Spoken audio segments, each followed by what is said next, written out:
ازيكم يا شباب؟ ايه الاخبار؟ عاملين ايه؟ يا رب تكونوا كلكم بخير. محمد معاكم وفيديو جديد النهارده. طبعا زي ما عودناكم ان احنا بنجيب فيديوهات من التيك توك اللي تناسب الذوق العام وبرضه تناسب اخواتي اللي موجودين عندي في القناه، ومن غير اسفاف ومن غير قله ادب ومن غير اي حاجه، بنجيب المحتوى الكويس. طبعا كنا نزلنا فيديو عن ابو مسك، لو تقدروا ترجعوا هتلاقوه في القناه، فيديو جميل جدا. وده بقى طبعا معانا النهارده اسمه ابو حمزه الشوالي، راجل محترم جدا وكلامه حلو واسلوبه حلو، وهو صعيدي طبعا، اخواتنا الصعايده حبايبنا اهل مصر. فطبعا هو الظاهر كده بيدافع عن حد غلط في مصر ولا كده، وهو مستميت قوي في حب مصر بصراحه. يعني كل التحيه ليه. تعال نشوفوا بيقول ايه كده. هنا التاريخ خلينا نعليكم شويه كده. لما اشوف واحد عربي بيغلط في مصر، المصيبه ان باين عليه متعلم ودارس وخريج جامعه يعني.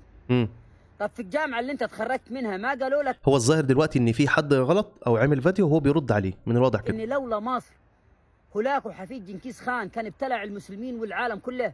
محدش قال لك كده؟ صح. محدش قال لك ان مصر دي هي اللي ردت همجيه الصليبيين عن الاسلام والمسلمين؟ محدش قال لك كده؟ ما قالوا لك في الجامعه ان مصر دي خيرها مش بس على العرب، على العالم كله؟ ما قالولكش كده برضو؟ الراجل ده عنده حق في كل كلمه بيقولها، كل كلمه بيقولها فعلا. يعني بيجيب لك من الدليل، مش بيقول كلام مرسل وخلاص، لا ده بيجيب لك حقائق من التاريخ. مش صدفه ان المولى عز وجل يذكر مصر في القران الكريم 5 مرات، مش صدفه.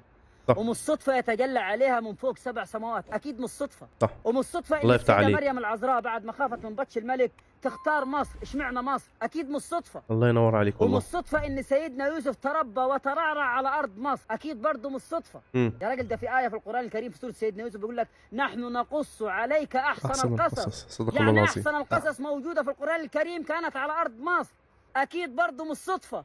صح. صدقني انت او غيرك قبل ما تتكلم على مصر المفروض تتوضا وبعدين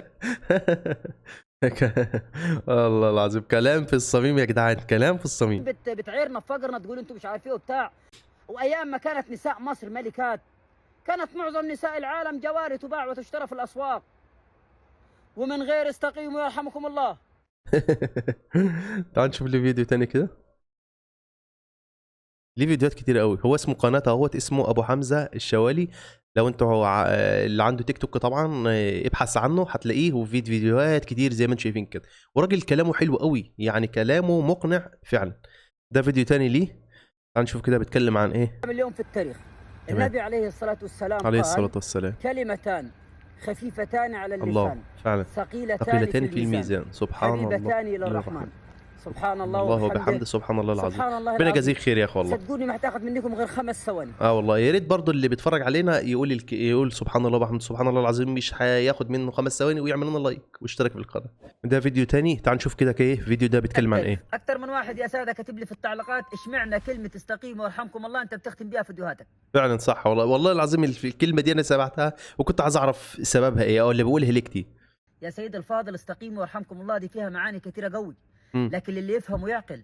صح. استقيموا ويرحمكم الله دي بقولها لاي واحد سامح لمراته وبنته بتظهر على منصات التواصل الاجتماعي.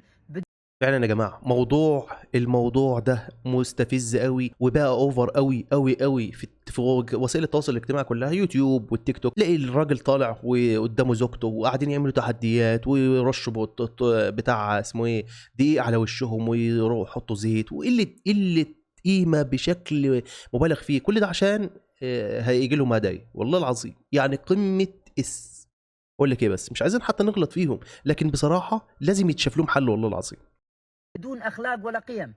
ونسي ان النبي عليه الصلاه والسلام كلكم راع وكلكم مسؤول عن رعيته. صح، الله ينور عليك. استقيموا ويرحمكم الله بقولها لاي واحد واكل حق اخوات البنات في الميراث والورث. يا ده انت جيت على الوجيعه. ده فعلا ده ياما من الامثله دي اللي واكلين حق اخواتهم ومزعلين اخواتهم ومش مدينهم حقهم. يا عم ده في كتير. الميراث والورث، وخاصه عندنا في الصعيد. ونسي ان المولى عز وجل في كتابه العزيز قال فللذكر مثل حظ الانثيين. صح. استقيموا ويرحمكم الله بقولها لاي واحد عامل مشاكل مع جاره. ونسي ان النبي عليه الصلاه والسلام وصانا بالجار برضه، وقال مازال جبريل برضه يا جماعه. دي برضه حته اللي هو عدم الاحسان للجار، دي منتشره قوي خالص.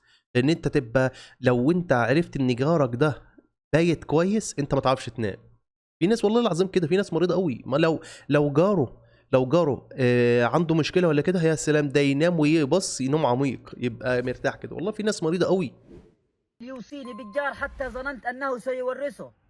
صح. استقيموا يرحمكم الله. بقولها لأي واحد تارك الصلاة ونسي أن النبي عليه الصلاة والسلام قال العهد الذي بيننا وبينهم الصلاة، فمن تركها فقد كفر.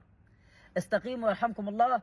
بقولها لأي واحد قاطع صلة الرحم ونسي أن المولى عز وجل وصانا بيهم، وأن أيوه. النبي عليه الصلاة والسلام قال من أراد أن يبسط له في رزقه فليصل رحمه. صح. استقيموا يرحمكم الله. بقولها لأي واحد شغال في أي مصلحة حكومية ومعطل مصالح العباد والناس ونسي أن النبي عليه الصلاة والسلام قال إن الله يحب إذا عمل أحدكم عملا فليتقنه.